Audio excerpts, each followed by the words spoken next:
I'm Dana J. Francois. And I'm Michaela Alexis. And you're listening to The Damn Podcast.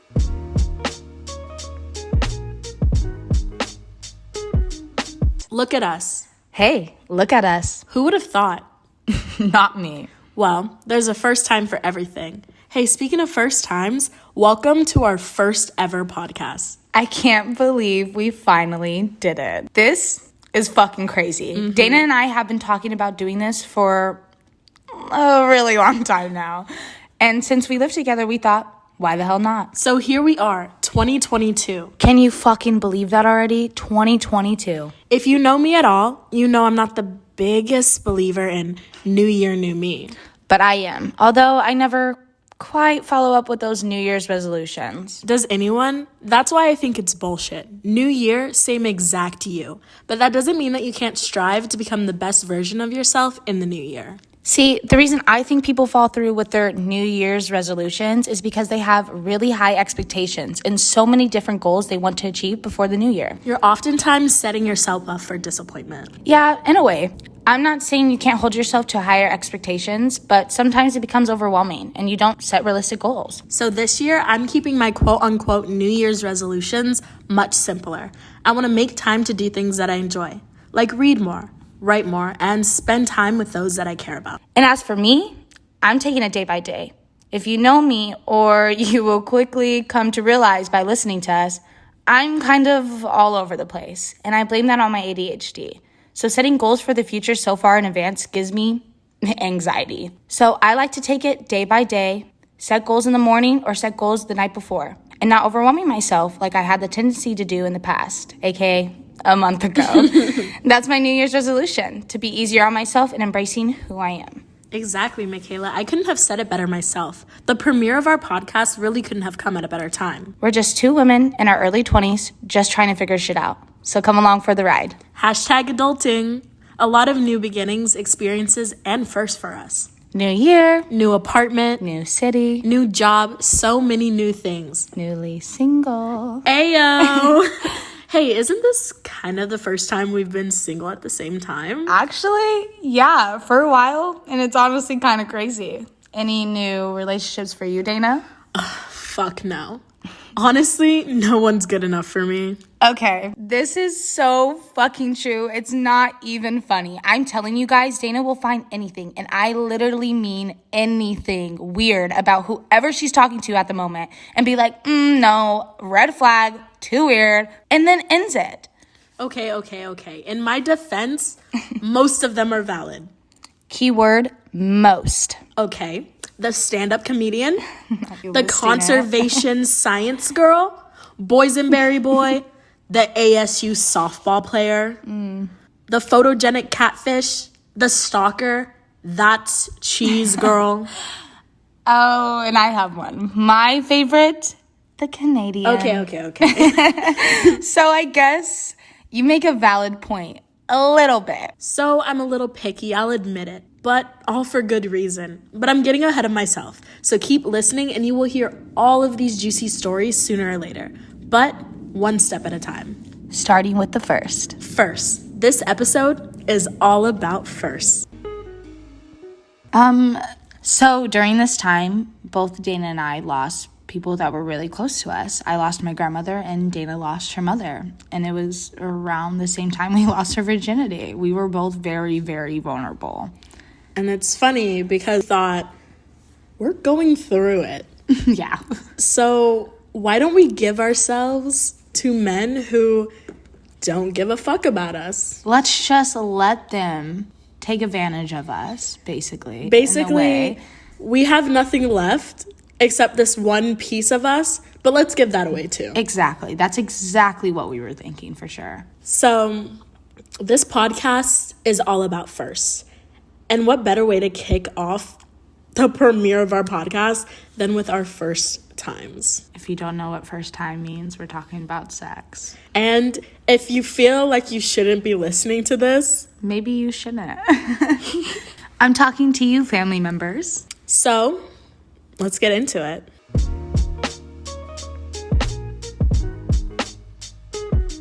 So Michaela is going to take the floor and kick this off by telling us her first time story. Goodness. Okay, so I was about 15, I think I was. Mine was just like kind of maybe your typical time. I don't know. I'm just like, mentally ill. So I probably think this was a normal situation, but probably it wasn't. It wasn't. It was with a guy that I knew in high school. Names will not be named. Absolutely not. Protect their identity, I guess. Only if we Let's need give to a not. nice little nickname. How about we do nicknames? Okay, nicknames. Okay, what should Narnia. Yes. And you guys will later on understand why his name will be Narnia. Narnia. Yeah, so me and Narnia, we were, I wouldn't say necessarily friends, but we would talk. And at the time I didn't understand and realize that, oh, he was acting this way towards me, and he was doing this way, like talking to me a certain way and treating me a certain way because he just wanted one thing. Mm-hmm. He wanted to fuck me, and that was literally all it was. I was a sophomore in high school, and it's been 7 years. So I don't remember the lead up. Yeah, the lead up to it. But we were talking or whatever. We were texting, DMing, whatever. And he was like, come over and we can watch movies. And I was like, it was right when Netflix and chill was a huge thing. It was right when it started. That literal year for Halloween. Yeah, we were Netflix and chill. We were literally Netflix and chill for that year for Halloween. And that is so fucking funny when I think about it because the irony. The irony to it, yeah. I'm really bad with my words, so that's why Dana's also here to help me through it. So, yeah, the irony with it. He kind of lived down the street from me, but not so much. I literally walked to this man's house. And when I say I walked to this man's house, I walked to this man's house. The audacity, why? I was I want dick so bad that I'm gonna walk to this man's house. I was clearly not thinking straight. I'm so sad, I'm so emotional. I'm gonna just fuck someone. And that's exactly what I did. This was around the time where I was just a mess. I was very vulnerable. My family was kind of in shambles. And I was just I need an escape. I need someone that gives me attention. And if you knew me in high school, you would understand the mentality that I had with men was not so healthy. And it wasn't good. And I was oh my God, a man giving me attention. I want. A man thinks I'm beautiful and thinks I'm attractive and gives me attention, I want him. You just don't understand that when you're going through it and you can get something that makes you forget, and you crave that validation, you crave that attention, you crave that desire to be wanted and needed and cared about because you feel everything else is thrown to the wayside and you have nothing left, and this person is gonna give you their attention, and you're what I need. This is what I need. I need something that's not this pain I'm feeling. Exactly. And it was I wouldn't necessarily think that I didn't think it was gonna be anything more than that. No relationship, no nothing. I just wanted an escape, like Dana said. So this day we were talking, and I got all ready. Ladies, I took a shower, I shaved my legs, I shaved the hoo-ha. She did the deeds that needed to be done. I did the deeds that needed to be done. I literally did it all for this man.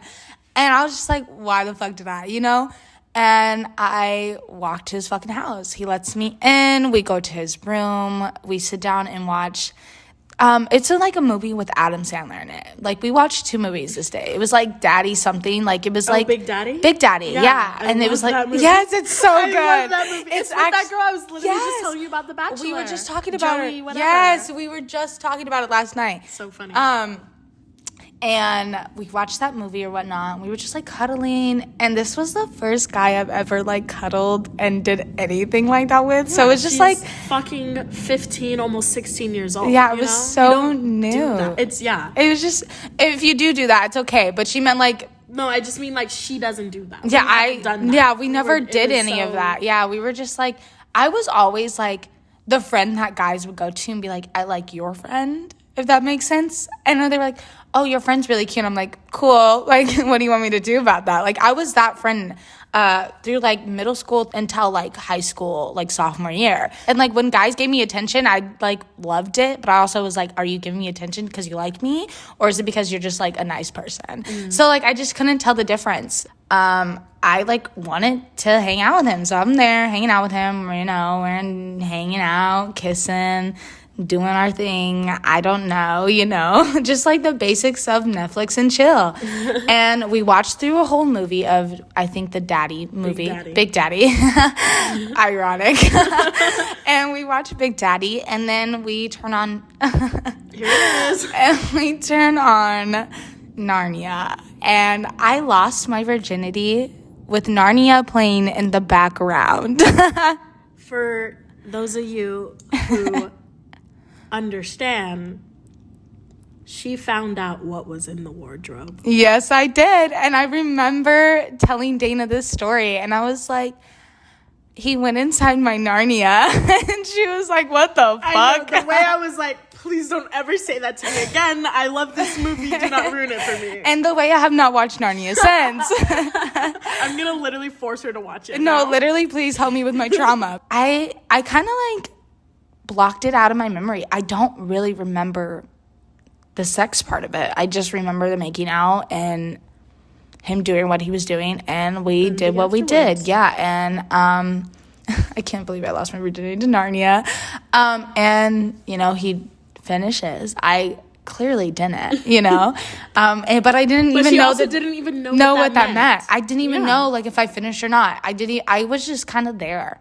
I kind of felt like I was just like, I just like laid there. I feel like I honestly feel like that's how I did it. So. We were at the age where you don't understand. Mm-hmm. You don't. And like people who are young and are sexually active, Mm-hmm. like everyone has their reasons, everyone does what they're gonna do. And Exactly. we've done it too, obviously. But especially like us and in the situations that we were in, we just did not know. And we were just too young to be doing it. Exactly. But we just were going through such, I think, mature things that made us feel like we need to do something mature as what's happening To make us feel better. honestly, it was so bad. Not saying he was bad because I don't remember. So, but I am going to say I did not finish because I know what it feels like now to finish, and I definitely did not. The term like he popped my cherry, he did do that. So I kind of was like bleeding. Not kind of, I was bleeding. And he was kind enough and was like, hey, you could take a shower. So I went to his bathroom and I took a shower at this man's house. And I took my shower, whatever, and I went back in the room and I got my clothes back on or whatnot. And he was kind of like, I don't know. I guess I would say he was nice, quotation marks, but I don't know. I think he just wanted what he wanted, and that was just it. Because he got what he wanted. He got what he wanted, but then also at the same time, it was like, he's done this before. Like, I am not the first girl that he's taken their virginity from. I'm not the first girl that he's fucked. Like, I'm definitely just another object. Like, or I am an object and I'm just another number for him. Yes. And maybe I'm completely wrong, and this is just like my trauma speaking. But maybe I'm fucking not because... But also it's your journey. Exactly. And this same guy, like, I heard very kind of negative things about how he would talk about certain people that he's been with, and he would show people's nudes and shit. Thank God I've never sent him any, but he was kind of that guy in school, like a fuck boy type vibe kind of guy, So, we hung out a little bit longer, and then I walked out, and I don't know if it was his sister or his mom, but they were there, and he was like... He introduced me to them, and I was like, hey, and they were like, hey, and they kind of didn't, like, mind me being there, and I was like, oh, yeah, he's definitely done this before. He's, like, brought so many girls, like, he's keeping tally. So I was like, hey, bye, and then he, like, walked me out, and I was like, okay, bye, and then my ass walked home, thought about what I did, and I cried the whole time when I walked home, and it was just not great. And I felt so ashamed of myself. I felt so ashamed about my body. I didn't feel like me anymore. I felt like I was living in a body that wasn't mine.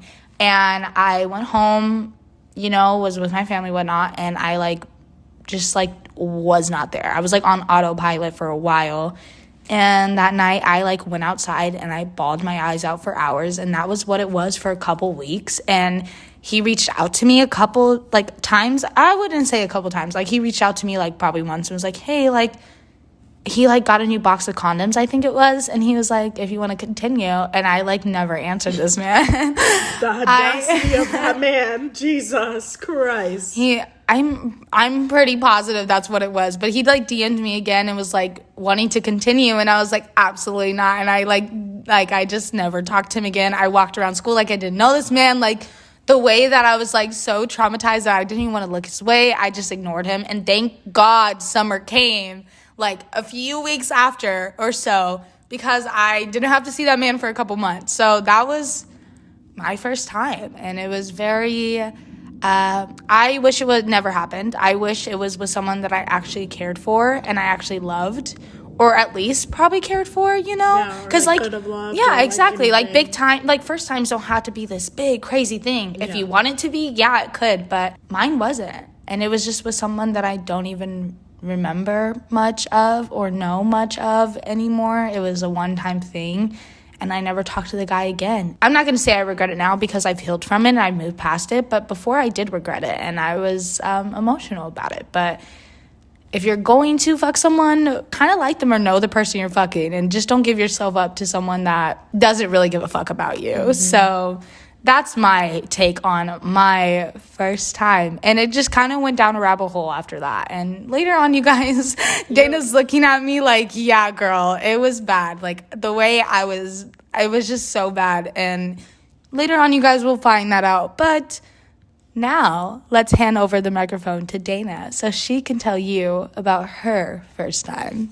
I was literally just telling Michaela, like, I think I'm a little nervous to tell this story. And that is perfectly okay. I haven't really thought about it, much since. Mm-hmm. And it was very, like she said, a very, like, emotional, trying time. And also there was just, like, so much that I was juggling at such a young age. Dana has experienced so many things at her age around this time and now, but like around this time, Dana was going through a lot of shit. And I'm like really like, it was kind of mind blowing for a 16-year-old to go through. It was like insane. And I'm not nervous anymore, but there's still that little exhilaration, little like trepidation, little like pounding in your heart, sharing such like vulnerable things. And also just like people in my close circle know everything about me, but opening yourself up like on a podcast like this and like people who you don't share those like such personal things with, or you haven't really gone out of your way to tell them because you feel like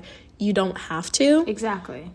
This is me like talking about it for like the first time in a way. Yeah, so, Dana's very private. Like, she's very, very private. People don't know much about her. Like, she's a very private person. And I would say now she's also helped me be more of a private person. But before I wasn't. So when I'm, like, trying to say, like, Dana, she keeps to herself. And the only people, like she said, knows about her shit is her inner circle. So just give her some time. Because bear with her. As this is all new for me, new territory. And also as we're opening up this podcast and we're doing this, like it's scary, but it's like exciting because I'm opening up that circle for the first time. And I'm so proud of you for that. So I guess I should start by just saying I was juggling a lot of things. I was only 16 years old, having lost someone, so important. So like, a person who like, she was like my heart, she was my mom. She was everything. And to lose that at such like an influential time too in your life when like you're going through so many changes and you're doing all these things, not having that person, it's really, really difficult. Like you were a teenager and you needed your mother during this time. Yeah. And she wasn't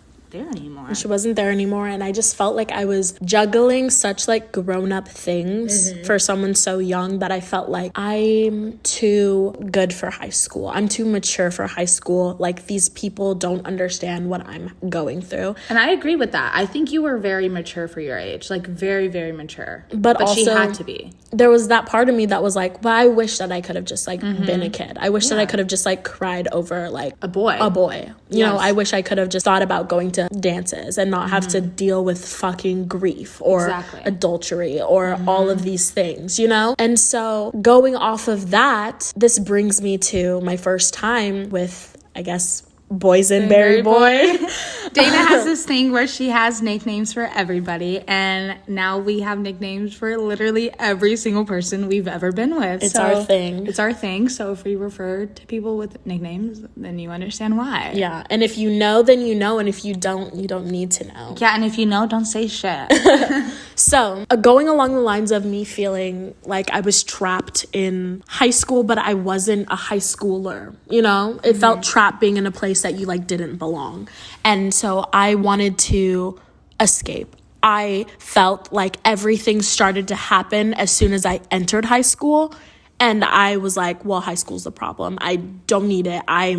This sucks, you know? I need something so outside of it. And so I got the opportunity to take, you know, a writer's workshop at ASU, at a college, a university, and I was 16. You know, I was a kid. I wasn't ready for college. I didn't understand what like you go through in college, you know? But I just felt like I am ready to be so outside this. I wanted to remove myself. I wanted to have something that was so outside of everything else that was going on. Like a fantasy type thing. Kind of, yeah. I wanted to detach from reality. Yeah. And that's exactly what I did with Boysenberry Boy. Exactly, yeah. He kind of fell into my life in such like a movie way, but I felt like it was perfect, but also it was probably the worst thing that could have happened because it was like the perfect scapegoat to not have to deal with everything that was going on. Instead, I could just run away and live a different life and be with him and pretend that I was in college and that the stuff that was happening wasn't happening. So I felt like I also had to mature myself to be with him and to be around his friends, you know, like I'm pretty sure he was a freshman in college and I was 16 years old, you know, like it wasn't okay. She was a sophomore in high school. Yeah. But it was the reality of the situation. And I got something that made me feel like I was like, I could forget about things for a little while. And so I clung to that. And I clung to him and I clung to our movie type romance. I was a stupid kid. Couldn't even comprehend that the relationship itself was not okay. It was definitely a relationship that should have never happened. Absolutely not. Yeah. He was too old and he knew it. I was a kid and he knew it. He knew it. Exactly. You know? And so I kind of just like lost myself in him and that relationship. And I was also juggling, you know, the just like grief of losing my mom, but also like going on my own personal journey, like struggling with my sexuality. Exactly. And yeah.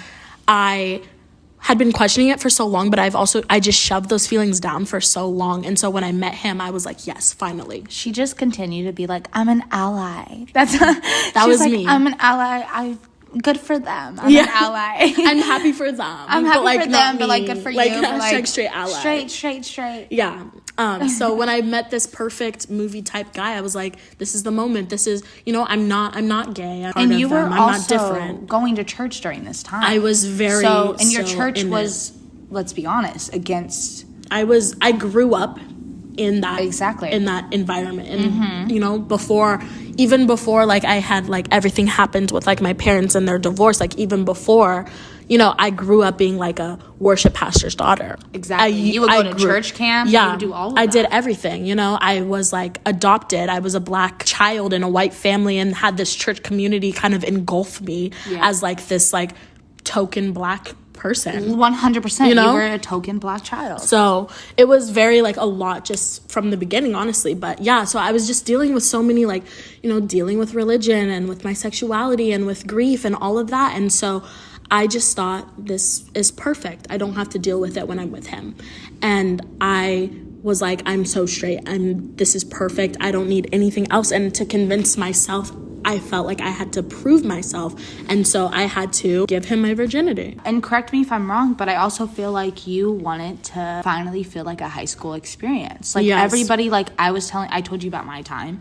And obviously it was traumatizing and stuff, and you understood that. But everybody else was talking about sex and hooking up with people and like having boyfriends and oh my god, like why doesn't he call me back? Like boys, and like shit like that, like high school shit. Yeah. And you were like, oh my gosh, I could have that, but like also like an older guy in college. Also, like, oh, finally I'm having like I always say when I talk about my journey, I always say like this is probably the most high school experience that I experienced in high school. And it wasn't even with a high schooler. It was with a college man. Yeah. So that night, I guess I'll just skip right to that night. Boysenberry Boy would always take me on these like quote unquote little adventures. We'd do silly stuff like go geocaching.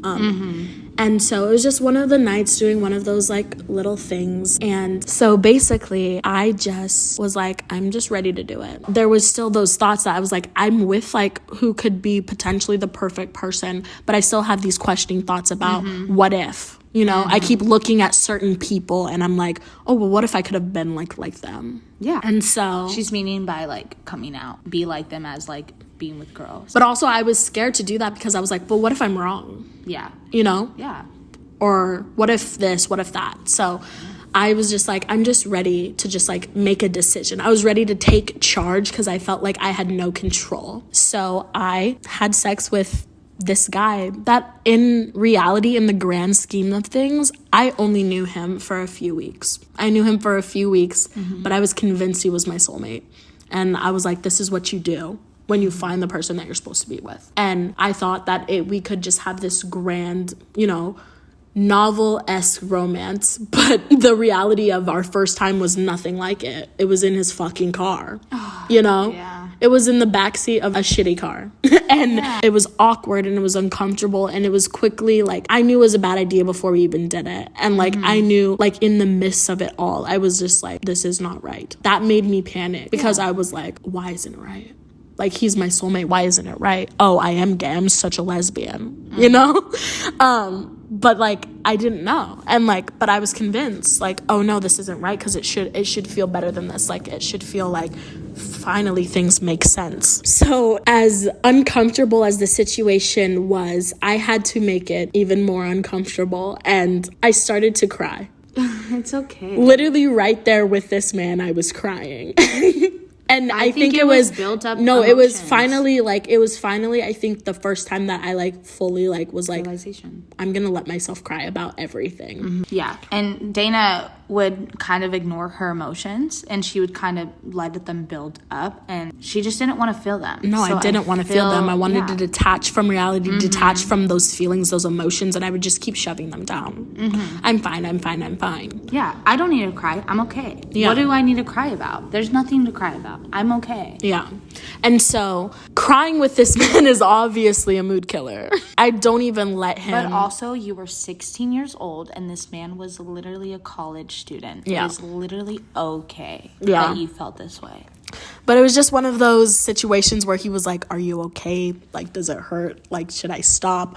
But I was just so like, oh, I'm fine. Like, go ahead and finish. Like, you know, like, just like finish up what you need to do. Like, and then we can be done here, you know? And it was just so like. And the real question is, did he? I couldn't even tell you because I think I probably, like you said, blacked out. Like, I couldn't even tell you. And it was just so awkward, so uncomfortable. And it was like that movie Love just died instantly. It was like immediately you caught the ick for this man, you know? It was one of those situations. And I just was like, I need this to not be happening anymore. And I kind of told him as such. And so, Good, I'm proud of you for speaking up. we wrapped it up. I just basically said, take me home. Which he did. I silently cried the entire drive home. I got out of the car. I said, sorry and goodbye. Like, not even good night. I said goodbye to this man.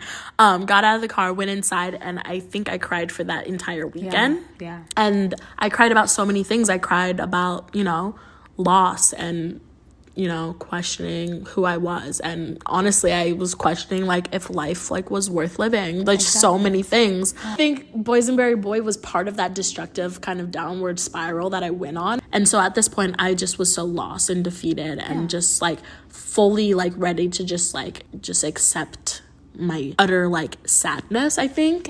And that's just, like, looking back now, I'm just, like, my heart breaks for her because, like, she just was handling so much and she was not prepared for like that. And like she had to like be in control of something because she felt like she didn't have control of anything. But of course she just like made wrong choices. But like also you were 16 and you're going to make bad choices. And that is completely okay. But if you were in any other situation, it wouldn't have felt as like such like significant or such monumental, I think.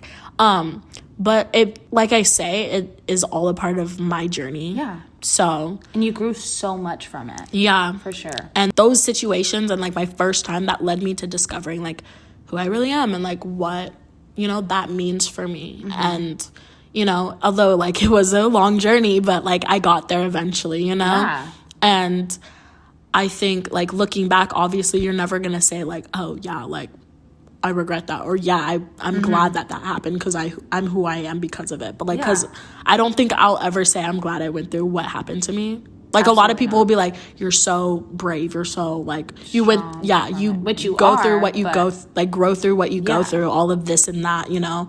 You've handled it with such grace, but, like, I didn't feel like that. And, Exactly. you know, and, like, I still, like, I don't, like, look at it that way. I can And never... that's not, like, something that was going to help you. It's not like putting a Band-Aid over it. Yeah. Like, oh, it's okay. Like, you're going to be fine. Like, Yeah. you're just going to get through it. Like, that's not what you wanted to hear. Yeah, so I think both of our stories kind of, like, show that, like, your first time isn't just, like, you know, like, oh, that awkward shittiness, because, like, it is, but also it, like, doesn't show that, like, oh, it's not this, like, movie novel type It could also experience. be very traumatizing. It could be, and it yeah. was for the both of us. Yeah, And it wasn't something that I think us at a young age should have gone through.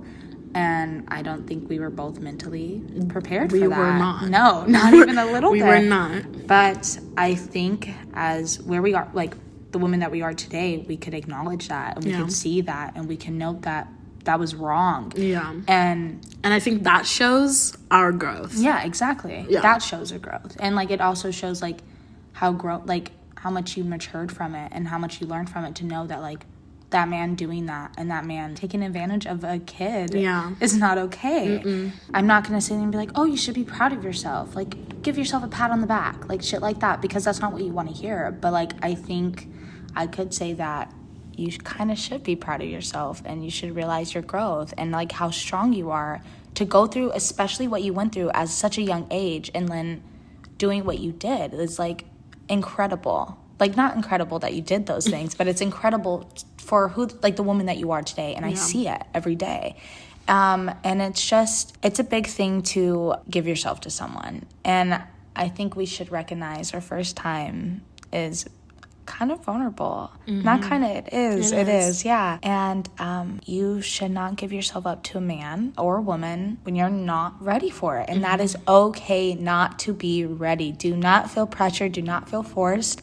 It is okay to say no, and it's okay not to do something that you are not comfortable with. Yeah. And I think everybody should know that. And also, though, think about if you do it, It's okay. it's okay. And don't continually punish yourself. Yes, because that's exactly what we did. Yeah, for so long, we did. We felt disgusting in our bodies. We felt like this wasn't us. We were living in a body that it wasn't our body, and it just felt gross and disgusting. And I think actually we both kind of were like, oh, that wasn't the right person, let's try other people. Yeah. And we were like, that's what we thought it was. And like Dana obviously had her reasons because she didn't feel like herself, and also she was questioning her sexuality, so she was like, I need to sleep with other men because maybe that just wasn't the right man. Yeah. And then I was like, oh, that just like wasn't the right man for me. I'm gonna continue to sleep with guys, and hopefully I will be healed and find the one. Yeah. You know? And, like, once we find that person, like, everything is, like, better. Okay. Like,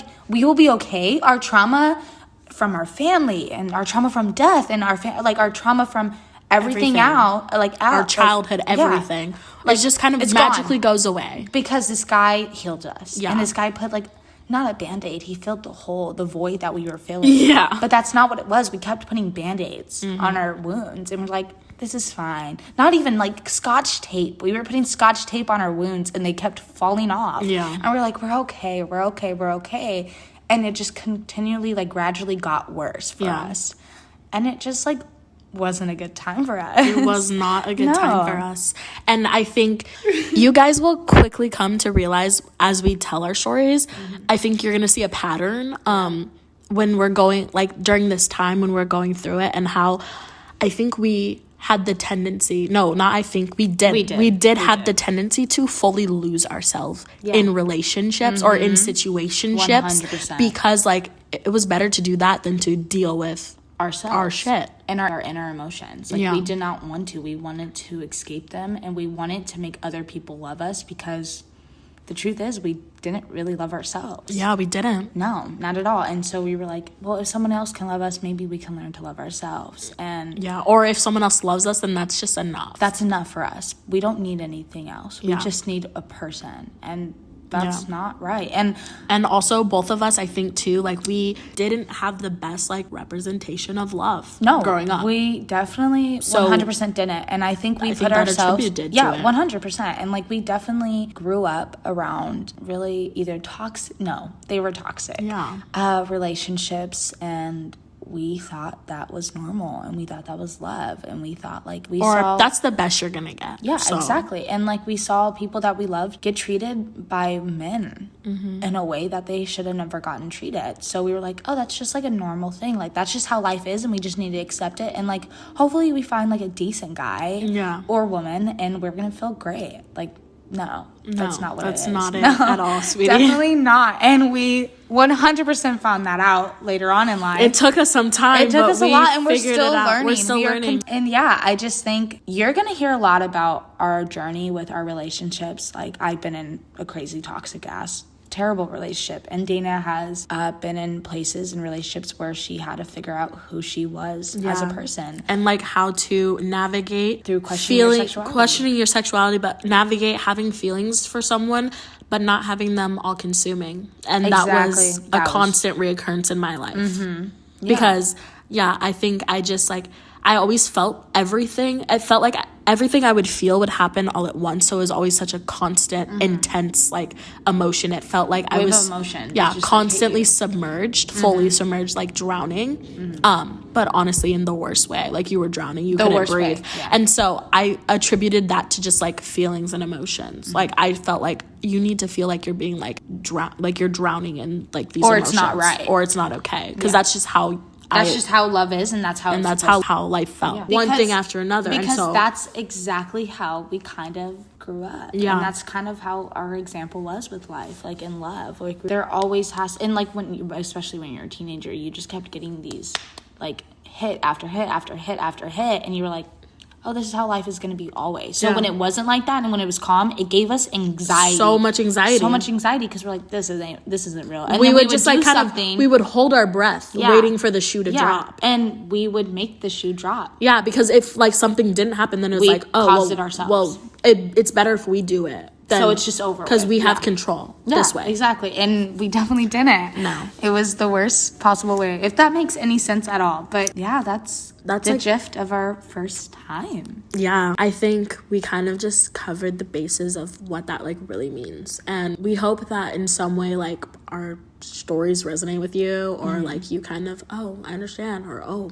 I also felt like that, and that's okay. And I really, really hope you guys don't beat yourself up about your first time, or just understand that it's a part of your journey. So that's kind of a wrap up on our first time. This isn't going to be the first time we talk about something like this kind of topic, or there's going to be plenty of other firsts, you know. But we just kind of wanted to start the season out with a bang. And we wanted to do something that we're kind of jumping right into it. Yeah, exactly. We don't want to hold back. We want to talk about this shit. We want to express it. We want to let you guys know that we experience life, you know, and we've been through this shit, and we kind of just like want you to understand that our podcast is going to be like this. We're going to talk about real life shit and shit that we've experienced and what we're going through. And it's raw and it's real, and exactly. It's our journey, and we just want to share it with you. Yeah, and hopefully this kind of helps you guys with your journey as well. Yeah, and we hope that we also grow from this too. Exactly. And sitting down talking about this, I think it also is kind of healing. It kind of helps you, and you understand the past a little bit more, because like Dana said, I haven't really sat down and talked about my first time for a very long time, and neither has she. And I think us going back and forth and realizing certain things, and being adults now, understanding what it means to have physical fucking sex, what it means to have sex with somebody, and what that is very important. And we're kind of doing inner child work, I guess you could say, healing ourselves and understanding ourselves in the past. Yeah, and being 16, like, we don't understand that. And honestly, fucking being 22, we don't understand it. We still don't. So we're gonna figure it out. Yeah, we're gonna figure it out, and that's just fucking life. And that's just, like she said, we're just two women in our early 20s trying to figure shit out.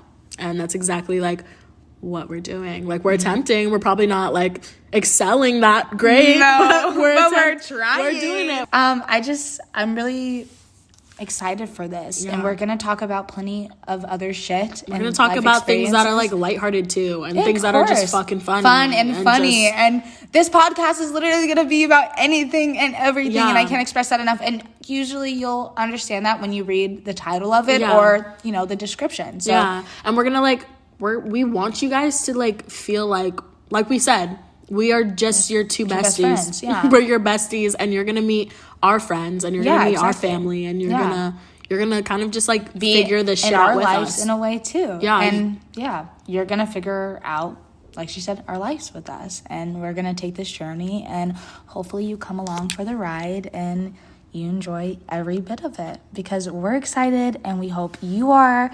And this is just new beginnings. So how about we just cheers to new beginnings. And first times. First times for everything. And if you liked listening, make sure that you subscribe to our podcast and tune in for the rest of season 1, because shit is just getting started. Bye now. Guys, we just realized we're podcast virgins. And we just popped our cherry. Welcome to our podcast. Thank you for listening if you did. Oh, wow. That is literally the perfect metaphor. Yeah, for what we just talked about, our first time. So, Bye, guys. Bye.